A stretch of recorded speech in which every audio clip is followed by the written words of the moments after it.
बात करेंगे उज्जैन की, जहां बीजेपी विधायक पारस जैन ने एक बड़ा बयान दिया है। 70+ को टिकट नहीं देने की अटकलों पर बीजेपी विधायक ने अपना पक्ष रखा।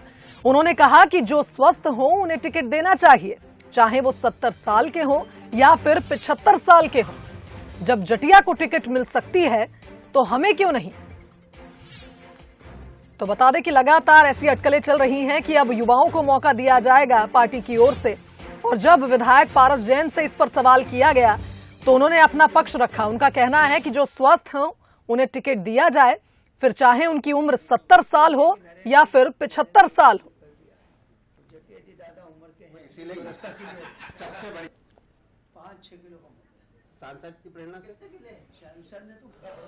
तो देखिए 70+ को टिकट नहीं देने की अटकलों पर उन्होंने अपनी ये बात रखी है। उन्होंने एक उदाहरण भी दिया, कहा कि जब जटिया को टिकट मिल सकती है तो हमें क्यों नहीं मिल सकती।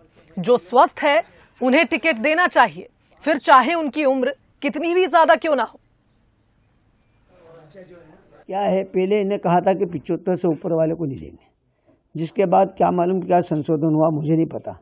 लेकिन मुझे लगता है कि यदि आदमी 72, 73, 75 का जो भी है, इस पर कोई गाइडलाइन की आवश्यकता मैं तो नहीं मानता हूँ। जो आदमी स्वस्थ है वही उसकी सबसे बड़ी उम्र है। यदि कोई 75 साल का भी और स्वस्थ अच्छा है और स्वस्थ रहता है, दिन भर काम करता है, तो उसको टिकट देना।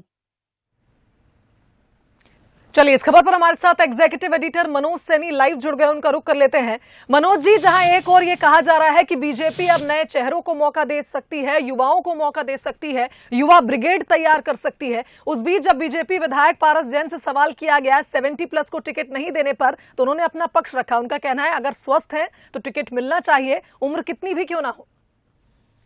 देखिए, 70 पार का मुद्दा काफी लंबे अरसे से गरमाया हुआ है और ये कहा भी जा रहा है कि भारतीय जनता पार्टी इस बार भी 2023 में भी 70 पार के ज्यादा लोगों को शायद रोक सकती है चुनाव लड़ने से, और उसकी जगह नए युवाओं को मौका दे सकती है। पिछली बार जब 2018 के चुनाव हुए तो 70 पार का मुद्दा ही गरमाया और उसमें कई ऐसे नेता थे, चाहे बाबूलाल गौर साहब की बात करें, उनकी जगह कृष्णा गौर को दिया गया। बात फिर कुछ और भी लोगों तक गई तो ये मुद्दा इतना गरमा गया था कि इस पर सवाल भी उठे थे। फिर ये भी कहा गया कि हम अब नई पार्टी को तैयार करना चाहते हैं, लेकिन अब फिर 2023 की तैयारियां हैं।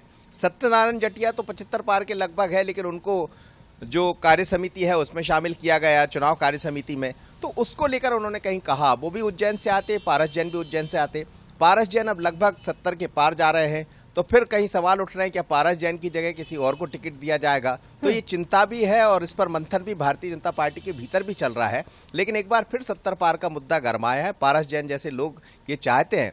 मैं आपको बता दूं और दर्शकों को भी बताना चाहूंगा कि करीब दर्जन भर से ज्यादा ऐसे लोग हैं जो 70 पार की अपनी उम्र पार कर रहे हैं। तो सभी के अंदर कहीं ना कहीं बेचैनी है कि कहीं ऐसा ना हो कि टिकट कट जाए। तो ये बात वहीं से निकल कर आई है। लेकिन भारतीय जनता पार्टी की वर्तमान जो संगठन है, चाहे केंद्रीय हो या प्रादेशिक हो, सभी मुद्दों पर चर्चा चल रही है, विचार कर रहे हैं कि आखिर टिकट किसको दिया जाए। लेकिन ज्यादा से ज्यादा गुजरात फार्मूले के आधार पर टिकट कटने वाली है और नए लोगों को मौका देने की तैयारी है। चलिए, शुक्रिया है मनोज जी इस खबर पर हमारे साथ जुड़ने के लिए, तमाम विश्लेषण के लिए। तो देखिए, पार्टी के अंदर खाने और संगठन की अगर बात की जाए, लगातार चर्चाओं का दौर जारी है कि युवा ब्रिगेड की ओर बीजेपी आगे बढ़ेगी और इस बार दर्जन भर ऐसे नेता हैं जो 70 पार कर रहे हैं उम्र में।